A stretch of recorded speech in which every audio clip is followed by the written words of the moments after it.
Quand j'avais 16 ans, ma famille m'a emmené camper, puis m'a laissé seul dans la forêt.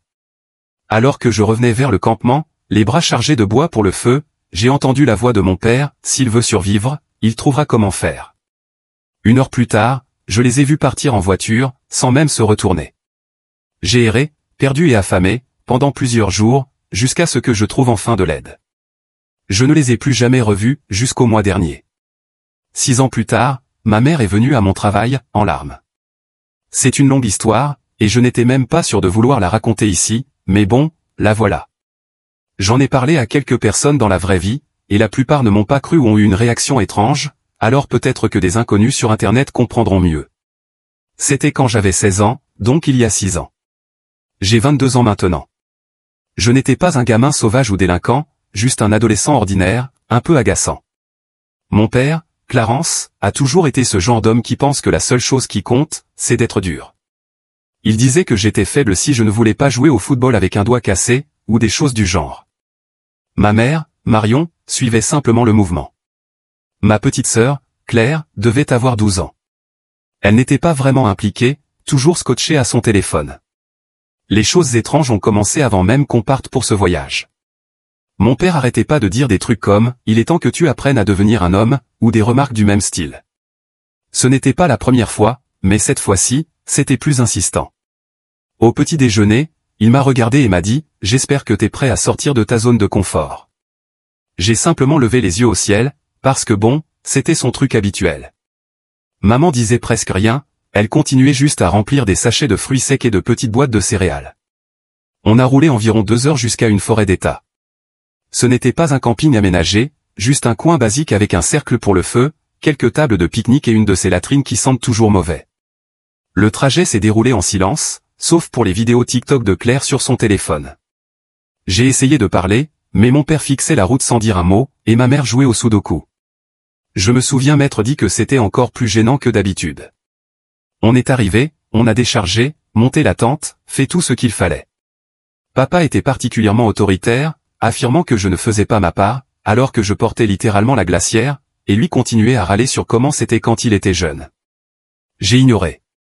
Quand on a enfin réussi à allumer le feu, Claire était sur son téléphone, maman lisait, et papa me fixait, comme s'il attendait que je fasse une erreur. L'ambiance était étrange. Le lendemain matin, papa me réveille tôt, me dit qu'on a besoin de plus de bois. Il me donne une vieille hache et me dit d'aller au-delà du sentier, chercher du vrai bois, pas celui près du camp. Je suis à moitié endormi, mais j'y vais. Je suis parti peut-être 40 minutes. Je n'avais pas de réseau là-bas, je marchais juste en cherchant des branches sèches. Quand je reviens enfin, j'entends des voix et je m'arrête derrière un groupe d'arbres, pas exprès, juste parce que j'entends mon prénom. J'entends mon père qui dit, s'il veut survivre, il trouvera comment faire. Et la voix de ma mère, toute faible, qui dit, tu es sûr que c'est la bonne façon? Mon père répond, c'est comme ça que mon père l'a fait avec moi.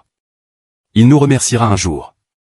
Claire dit quelque chose, mais je ne comprends pas, juste sa voix, monotone. Je reste là, figé, à me demander si c'est une blague. Je sors des arbres et ils me regardent tous comme s'ils venaient d'être pris sur le fait. Maman détourne les yeux, papa hausse simplement les épaules, Claire refuse de croiser mon regard. Je laisse tomber le bois et je demande ce qui se passe. Papa dit juste, tu t'en sortiras. T'es un homme maintenant, débrouille-toi. Puis il commence à démonter la tente. Au début, je pense qu'il bluffe, que c'est une méthode éducative extrême. J'essaie de prendre mon sac, mais papa me repousse, pas violemment, juste assez pour faire passer le message. Maman essaie de dire quelque chose, mais papa la coupe net, lui dit de monter dans la voiture. Je reste là pendant qu'il range tout. Claire me jette mon sweat sans rien dire. Maman essaie de me tendre une vieille barre de céréales, mais papa crie qu'elle monte tout de suite. Elle la laisse tomber par terre. Je ramasse la barre de céréales. Papa claque le coffre. Je lui dis, tu peux pas juste me laisser ici. Et lui, il répond, tu comprendras quand tu seras plus grand. Puis il monte dans la voiture. Maman pleure, Claire a ses écouteurs, et ils s'en vont. Je restais là un long moment, persuadé qu'ils allaient revenir, que tout cela n'était qu'une mauvaise blague. Mais personne ne revint. J'essaie de les appeler, mais j'avais laissé mon chargeur dans la voiture, et mon téléphone était presque déchargé. Je réessaie, mais rien, pas de réseau de toute façon. Je vérifie mes poches, j'avais environ $12, un briquet, mon téléphone, la hache, et cette foutue barre de céréales. Je remonte le sentier, pensant qu'ils étaient peut-être juste au tournant, mais le parking était vide. C'était une sensation étrange, je n'étais même pas en colère, juste perdu. Je restais là un moment à espérer qu'ils reviennent, mais rien. Alors j'essaie de retrouver le campement, mais franchement, je me perds. Tous les arbres se ressemblent. Je ne suis pas un scout, je ne fais pas de randonnée. Le soleil commence à se coucher et j'ai froid, alors je trouve un endroit et j'essaie de dormir. Chaque bruit me faisait sursauter. Mais à ce moment-là, j'étais plus agacé qu'effrayé. Sérieusement, c'est ça qu'ils pensaient qui allait me réparer? Le lendemain, j'ai essayé de suivre les marques sur le sentier, mais elles tournaient en boucle. J'ai grignoté la barre de céréales, mais elle était finie dès le deuxième jour. J'ai crié à l'aide plusieurs fois, mais il n'y avait personne. J'ai bu à un ruisseau, probablement pas la meilleure idée, mais bon, j'avais soif. J'essayais de ne pas dormir trop, parce que j'entendais sans cesse des bruits. Après quelques jours, j'étais affamé, épuisé et furieux. Je repensais sans arrêt à ce que mon père avait dit, à la façon dont son père lui avait fait pareil. Il parlait toujours d'amour dur, mais là, ça ressemblait plutôt à une excuse pour se débarrasser de moi un moment. Finalement, j'ai vu des randonneurs. Ils me regardaient comme si j'étais un animal sauvage. L'un d'eux m'a donné de l'eau et m'a demandé si j'allais bien. Je leur ai dit que ma famille m'avait laissé là, et ils se sont regardés comme pour dire « Ce gamin est sérieux ?» Ils m'ont raccompagné jusqu'à l'entrée du sentier, et je me suis assis pendant qu'ils essayaient d'appeler quelqu'un. Je leur ai donné le numéro de mes parents, mais personne n'a répondu. J'ai fini avec des gardes forestiers, et ils ont appelé ma tante Aurora. Elle est venue me chercher, a à peine dit un mot, m'a conduit chez elle, m'a fait un sandwich et m'a dit de dormir sur le canapé. Le lendemain, elle m'a dit que mes parents prenaient du recul et que ce serait peut-être mieux si je restais chez elle un moment. Je lui ai demandé s'ils avaient au moins appelé. Elle a haussé les épaules et dit qu'ils avaient besoin d'espace et que je devrais réfléchir à ce que j'avais fait pour les pousser à bout. Franchement, ça m'a mis encore plus en colère. J'ai essayé d'appeler encore, rien.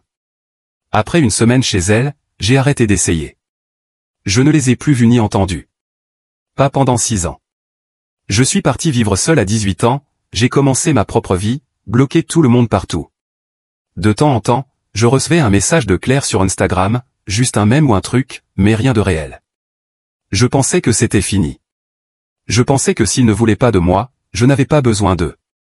Puis le mois dernier, ma mère est apparue à mon travail, elle est juste entrée, l'air plus vieille, fatiguée, et elle a commencé à pleurer. Je n'avais littéralement pas vu son visage depuis 6 ans, je ne l'ai même pas reconnu au début. Voilà comment se termine la première partie, je suppose. Si vous voulez savoir ce qui s'est passé quand elle est arrivée, je posterai la suite.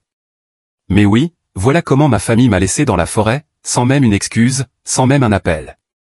Juste parti. Mise à jour 1. Voilà donc la deuxième partie. Comme je l'ai dit, si vous avez lu la première partie, vous savez que ma mère est juste apparue à mon travail, sans prévenir, après 6 ans. Franchement, c'était tellement inattendu que j'ai cru que je rêvais. Ce n'est même pas comme si je vivais dans la même ville. J'étais parti loin après le lycée, bloqué tout le monde, changé de numéro, tout. Donc le fait qu'elle m'ait retrouvé, ce n'était pas un hasard. Elle avait dû se renseigner. Elle avait l'air épuisée, comme si elle n'avait pas dormi, et elle restait là, devant, comme si elle ne savait même pas quoi dire. Je suis allé vers elle, et avant même que je puisse ouvrir la bouche, elle a commencé à pleurer, pas juste pleurer doucement, non, des sanglots laids, avec du nez qui coule, incapable de reprendre son souffle. Elle m'a attrapé le bras et je me suis reculé, instinctivement, je ne voulais pas qu'elle me touche. Les gens nous regardaient. Je lui ai dit de sortir, et elle m'a suivi, toujours en larmes, et je dois avouer que ça m'a mis en colère. Sérieusement, après tout ce temps, elle se pointe et pense que je vais faire comme si de rien n'était? Non. Dehors, elle essaie de parler, essuie son visage avec sa manche et répète qu'elle est désolée, qu'elle a essayé de me retrouver, qu'elle me manque, tout ça. Je reste là, je lui dis d'aller droit au but, parce que je dois retourner bosser, et elle sursaute un peu.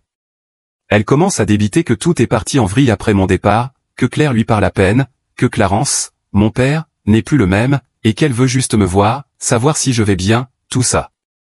Elle dit qu'elle est désolée, qu'elle n'a jamais voulu que ça se passe comme ça, que ça ne devait pas être si grave. Clarence voulait juste me donner une leçon, il pensait que je deviendrais plus fort, que je reviendrais après quelques heures pour prouver que je pouvais me débrouiller. Je l'ai coupé. Je lui ai dit que je ne voulais pas entendre ses excuses. Elle a essayé de me reprendre le bras, et je l'ai repoussée, pas violemment, mais assez. Elle a vacillé. Elle m'a regardé comme si je l'avais giflée. Elle a essayé de dire qu'elle n'avait pas le choix, que Clarence ne l'écoutait pas, qu'elle voulait revenir me chercher, mais qu'il ne la laissait pas faire. Je lui ai demandé pourquoi elle n'avait pas appelé la police alors, ou au moins ma tante, ou littéralement n'importe qui. Elle s'est tue, baissant les yeux vers le trottoir, et a dit qu'elle avait peur de lui. Et là, j'étais encore plus furieux, parce qu'elle avait toujours fait semblant d'être de mon côté en grandissant, mais chaque fois que Clarence agissait comme ça, elle suivait, toujours. Je lui ai dit, tu l'as laissé me laisser là, tu n'as jamais appelé, tu n'as même pas essayé. Elle s'est remise à pleurer, à dire qu'elle était si jeune et qu'elle ne savait pas quoi faire. Je suis resté là, les bras croisés, je m'en fichais que les gens passent, qu'ils nous regardent. Elle a recommencé à parler de comment tout avait empiré juste après, comment Clarence était devenu de plus en plus méchant. Elle me raconte comment Claire a commencé à fuguer, comment la famille s'est disloquée. Elle dit qu'elle a perdu son emploi, qu'ils ont déménagé dans un logement plus petit, que Clarence a commencé à boire davantage, à se battre avec les voisins, tout ça. Elle prétend avoir essayé de me retrouver, mais que ma tante Aurora ne voulait pas lui donner mes coordonnées. Je sais que c'est un mensonge. Aurora me parlait à peine après mon départ, elle m'envoyait juste un message Facebook de temps en temps. Alors je la confronte, elle hausse les épaules et dit qu'elle a peut-être mal retenu. Je lui demande franchement ce qu'elle veut. Elle me dit qu'elle veut juste savoir si je vais bien, qu'elle aimerait parler, peut-être boire un café, essayer de renouer le contact. Je ris, je n'ai pas pu m'en empêcher. Je lui demande si elle pense mériter ça, après ce qu'elle a fait. Elle se remet à pleurer, dit qu'elle sait qu'elle ne le mérite pas, mais qu'elle veut essayer. Je lui demande pourquoi Clarence me déteste autant, pourquoi il a fait ça. Elle dit qu'il m'a toujours cru faible, qu'il pensait que je n'avais pas ce qu'il fallait, qu'il avait peur que je devienne un de ces gosses bons à rien.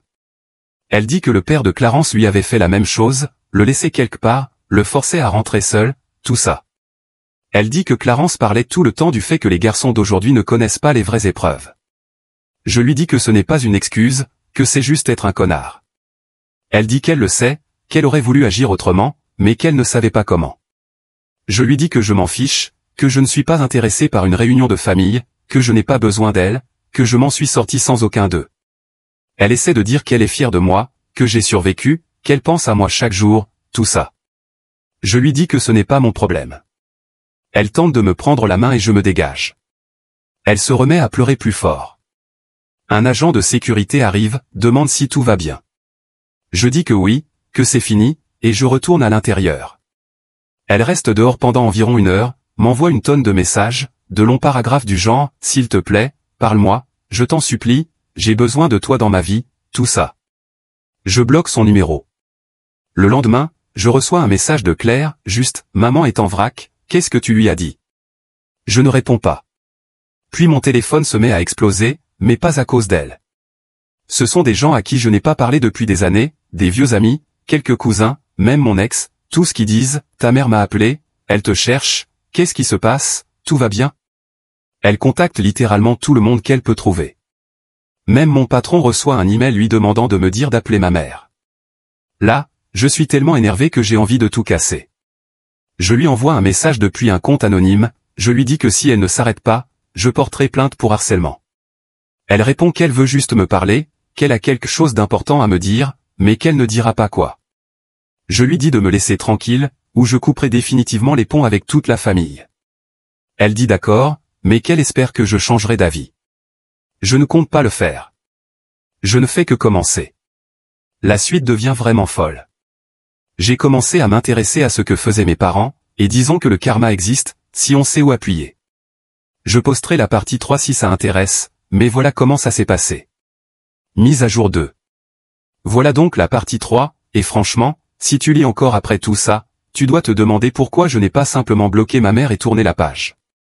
J'ai essayé, pour être honnête. Mais quand elle a commencé à appeler des gens au hasard à mon sujet et à essayer de faire culpabiliser tout le monde pour qu'ils me forcent à lui parler, j'ai vu rouge. Je voulais juste disparaître. J'avais construit ma vie, j'étais resté discret, je ne voulais rien avoir à faire avec eux, et elle essayait de me tirer de nouveau dedans? Non, pas question. Alors j'ai commencé à réfléchir, si elle veut jouer à ça, je ne vais pas rester là sans rien faire. Je vais leur faire regretter de m'avoir traité ainsi. Je sais, ça semble dur, peu importe, mais si tu l'avais vécu, tu comprendrais. La première chose que j'ai faite, c'est chercher. Je ne suis pas un hacker, mais on peut trouver beaucoup si on sait où regarder. J'ai commencé par Facebook, trouver le compte de Claire. Elle poste tout, fait encore ses trucs, pose-moi n'importe quelle question, comme si on était en 2016. Ensuite, j'ai regardé la page de mon père. J'ai remarqué que ses publications étaient passées de « Regarder mes vacances », « Admirer mon nouveau camion » à des mèmes de vieux grincheux du genre « Les jeunes aujourd'hui ne veulent plus travailler » et « De mon temps ». Je n'étais pas surpris, mais ensuite, je vois qu'il est tagué sur plusieurs pages de commerces locaux, des avis, quelques disputes dans les commentaires. Je cherche son nom sur Google, et oui, il a une petite entreprise. Rien de grandiose, mais c'est son truc. Il a toujours dit qu'il était son propre patron. Alors je commence à observer. Ça prend quelques semaines, mais je repère certaines choses. Des gens dans les commentaires se disputent avec lui, se plaignent de la façon dont il fait des affaires, ce genre de choses. Je vois quelques avis où quelqu'un dit qu'il est incompétent, qu'il prend les gens de haut. Je sais que ce n'est pas juste en ligne, c'est comme ça qu'il a toujours été. Je trouve la page de son entreprise, je vois qu'il a quelques clients réguliers, mais pas beaucoup. Les affaires ne marchent pas bien. Je cherche l'adresse, c'est dans une galerie marchande en périphérie de la ville. Je sais comment fonctionnent ces endroits, le loyer n'est pas donné. Je n'y vais pas. Je ne suis pas idiot, mais je commence à envoyer des messages à certaines personnes qui avaient laissé des avis. Au début, rien d'extraordinaire, juste des questions normales, du genre comment s'est passée leur expérience, s'ils utiliseraient encore l'entreprise, ce genre de choses. La plupart m'ignorent, mais quelques-uns répondent. L'un dit que Clarence était désagréable, qu'il n'a pas voulu honorer une garantie, qu'il disait que c'était leur faute à eux d'avoir été négligents. Une autre raconte qu'il avait essayé de lui vendre des trucs dont elle n'avait pas besoin. Je ne leur donne pas mon vrai nom, je dis juste que je pense utiliser ses services. Personne n'est surpris quand je dis que j'ai eu une impression bizarre. Je commence à pousser un peu. Je laisse quelques avis honnêtes, rien d'exagéré, juste la vérité. Je dis que j'ai eu une mauvaise expérience, que le personnel était désagréable, que je ne recommande pas. Je poste dans un groupe Facebook local et je demande si d'autres ont eu des problèmes. Les gens commencent à réagir. Je n'invente rien, je fais juste avancer l'histoire. Je glisse une remarque sur le fait que le propriétaire aurait déjà abandonné ses propres enfants dans les bois, et là, ça fait parler. Je ne dis même pas que c'était moi, juste quelqu'un que je connais. Certains disent que je mens, mais d'autres commencent à poser des questions. Le meilleur dans tout ça, c'est que Clarence ne peut pas s'en empêcher. Il entre dans les commentaires, se met sur la défensive, commence à crier sur les gens en ligne. Une nuit, il se dispute violemment avec un gars du groupe, puis il publie une diatribe sur la cancel culture et les gamins ingrats d'aujourd'hui. Les gens commencent à éviter son entreprise. Je reçois un message d'un type qui dit qu'il travaillait pour Clarence, qu'il a quitté son poste parce que Clarence lui avait hurlé dessus pour 5 minutes de retard. Je lui dis, ouais, ça m'étonne pas. Pendant que tout ça se passe, je me renseigne sur ma mère. Elle vit maintenant chez sa sœur Aurora, ce qui est logique, elle allait toujours chez elle quand ça allait mal. Aurora a ses propres problèmes, pas beaucoup d'argent, s'occupe de ses enfants. J'ai des nouvelles de Claire, elle m'envoie un mème, peu importe, et me dit que maman est super déprimée et ne sort presque plus de la maison. J'ignore, ce n'est pas mon problème. Maman recommence à m'envoyer des mails depuis de nouveaux comptes, me suppliant d'arrêter, disant que Clarence la tient pour responsable de tout, qu'il perd de l'argent, qu'elle a peur qu'il pète un câble. Je ne réponds pas. Je commence à raconter la vraie histoire aux gens, pas juste les trucs sur son entreprise, mais ce qu'il m'a fait. Je dis ma version à quiconque veut bien l'entendre. Je me fiche qu'on me croit ou non. Je continue de parler. Je sais que certains pensent que j'invente, mais ça m'est égal. J'envoie une lettre à Clarence, juste une lettre normale, rien de spécial. J'écris, étape par étape, ce qu'il a fait, ce que ça m'a fait, comment j'ai survécu, comment j'ai construit ma vie sans lui, et comment je ne le laisserai jamais l'oublier. Je lui dis que je fais en sorte que tout le monde sache qui il est vraiment. Pas de menaces, rien d'illégal, juste la vérité. Je sais qu'il l'a reçu parce qu'une semaine plus tard, je reçois un texto d'un numéro inconnu, qui dit juste, t'es un menteur et un lâche, tu seras jamais un vrai homme. Je bloque. Je commence à avoir des nouvelles d'autres membres de la famille, des cousins, des gens dont je me souviens à peine. Certains sont en colère, disent que je ruine le nom de la famille, que je devrais passer à autre chose. Je leur dis que s'ils veulent se battre, allons-y. Je ne recule pas. Un oncle m'appelle même, me hurle dessus, disant que je crée des drames et que je devrais respecter mes aînés. Je lui raccroche au nez. Aurora essaie de me soutenir pendant 2 minutes, puis dit qu'elle ne peut pas s'en mêler parce qu'elle a besoin de l'aide de maman pour payer le loyer. Pendant ce temps, les affaires de Clarence vont de plus en plus mal. Je continue d'observer. Quelqu'un poste dans le groupe local qu'il l'a vu crier sur un client, dit que la police est venue mais qu'il n'y a rien eu, juste un avertissement. Apparemment, il a claqué la porte au nez de quelqu'un qui a menacé de porter plainte, mais ça n'a rien donné. Même Claire m'écrit, dit que papa devient fou, qu'il rejette la faute sur tout le monde. Je lui dis, peut-être que tu devrais partir de là. Elle répond juste, ouais, peut-être.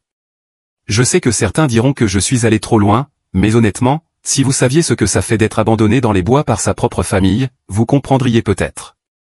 Je ne fais rien d'illégal, je dis juste la vérité, je m'assure que tout le monde sache quel genre de personnes ils sont.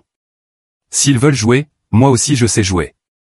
La dernière chose qui s'est passée, c'est que j'ai reçu un message d'un vieux type qui connaissait Clarence quand il était jeune. Il me dit, j'ai entendu ce qui t'est arrivé, et c'est exactement comme ça que le père de Clarence le traitait. Je lui dis, ça ne justifie rien. Il me répond, non, ça ne justifie rien, puis il me dit de prendre soin de moi. Je ne réponds pas. Donc voilà, où on en est. Clarence perd son entreprise, maman est devenue une ombre, la famille est divisée. Je n'ai pas fini, mais c'est un début. Je me fiche qu'ils me détestent pour ça.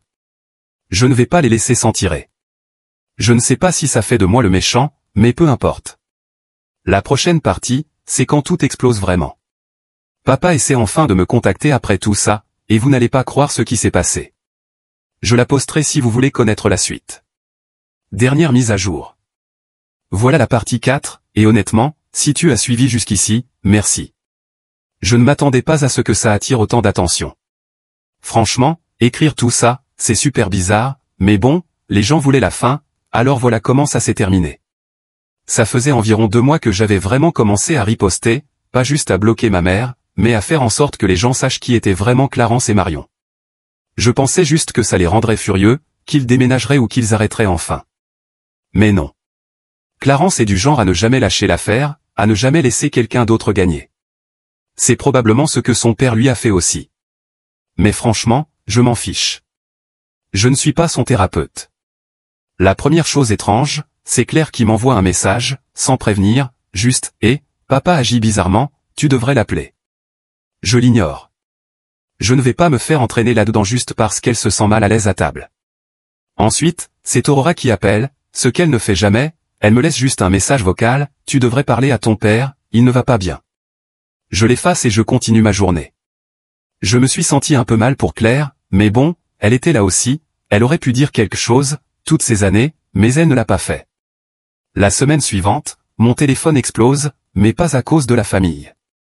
Ce sont des gens de la vieille ville. Quelqu'un que je connais à peine m'envoie un message, et mec, t'as entendu? L'entreprise de ton père ferme. Puis d'autres messages, la même chose.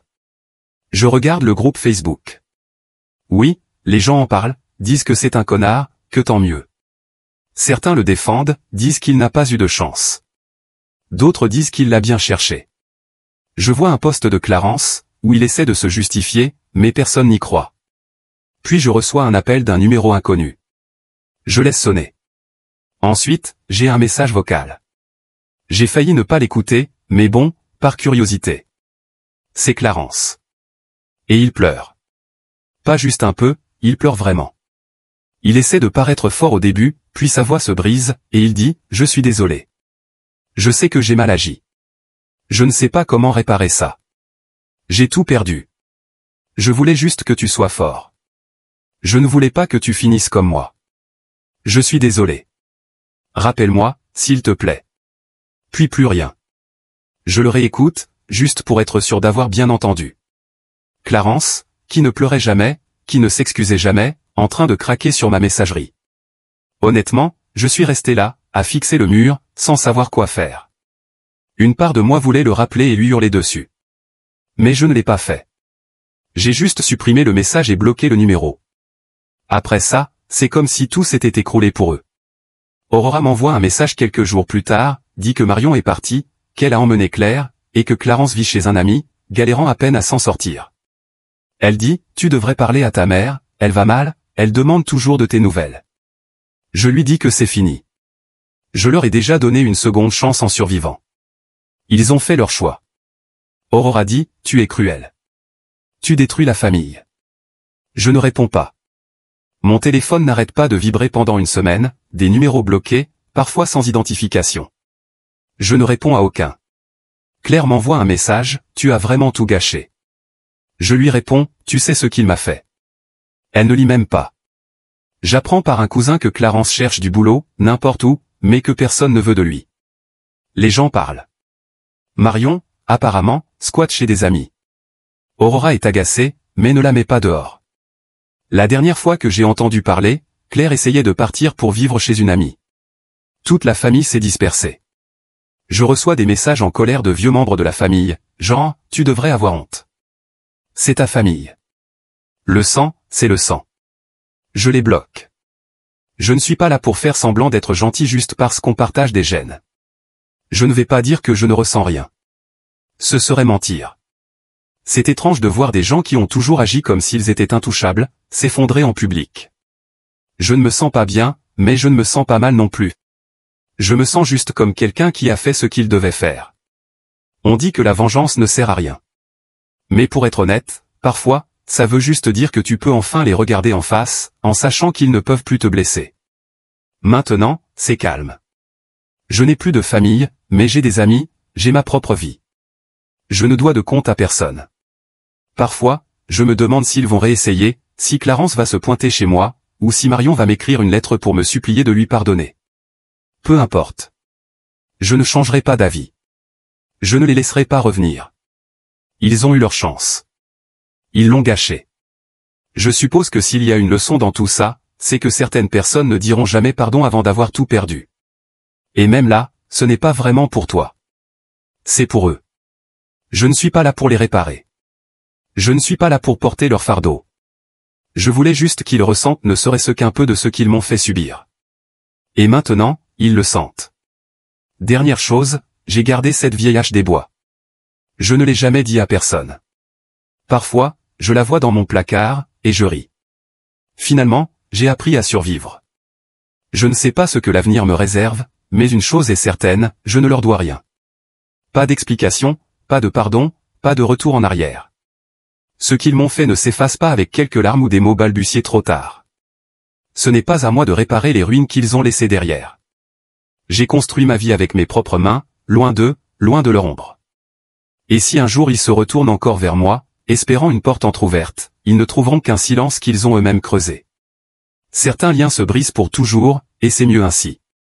La paix que j'ai maintenant, je ne la sacrifierai plus jamais pour qui que ce soit.